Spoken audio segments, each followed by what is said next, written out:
Shalom dan selamat pagi saudara-saudari yang terkasih.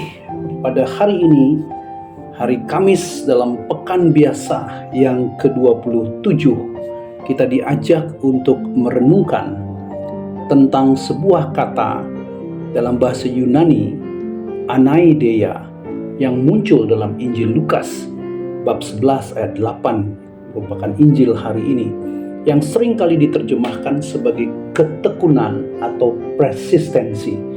Tetapi arti dasarnya sebenarnya jauh lebih provokatif, yaitu ketidaktahumaluan, keberanian tanpa malu, bahkan keterus-terangan yang nekat.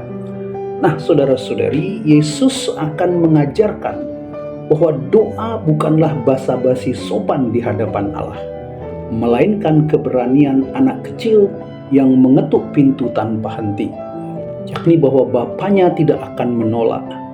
Anaideia adalah keberanian untuk terus berharap di saat semua alasan untuk berharap telah runtuh.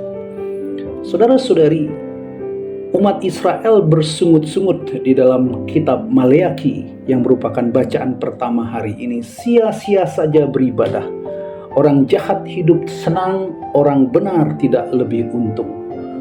Inilah mentalitas manusia yang gampang putus asa ketika kebaikan tampak tidak berbuah. Namun Allah menjawab, orang yang takut akan Aku adalah milik kesayanganku. Bagi mereka akan terbit matahari keadilan dengan kesembuhan. Di sini saudara, anaideia berarti keberanian untuk tetap setia, meskipun realitas sosial tidak mendukung, meski seolah-olah tampak percuma. Di dalam Injil pada hari ini, Yesus melukiskan sahabat yang datang tengah malam, tanpa rasa sungkan mengetuk pintu berulang-ulang. Orang seperti ini dianggap tidak tahu malu dalam budaya Timur kuno, tetapi justru sikap itulah yang membuka pintu.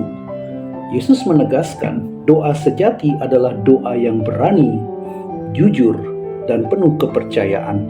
Doa yang tidak berhenti meski tampaknya hampa. Dan jawaban Allah bukan sekedar hal-hal baik, tetapi Roh Kudus, sang hadiah terbesar. Di sini saudara, anaideia berarti keberanian untuk percaya bahwa Allah adalah Bapa yang baik, bahkan ketika doa terasa seperti menabrak tembok.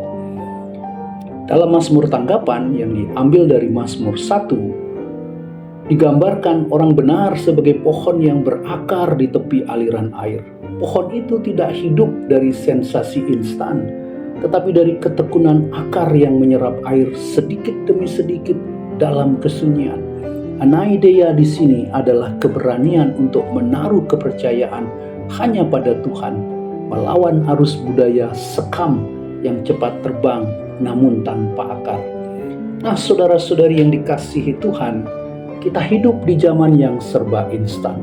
Semua harus cepat, praktis, dan segera terlihat hasilnya. Banyak orang gampang putus asa kalau kebaikan tidak langsung mendatangkan keuntungan.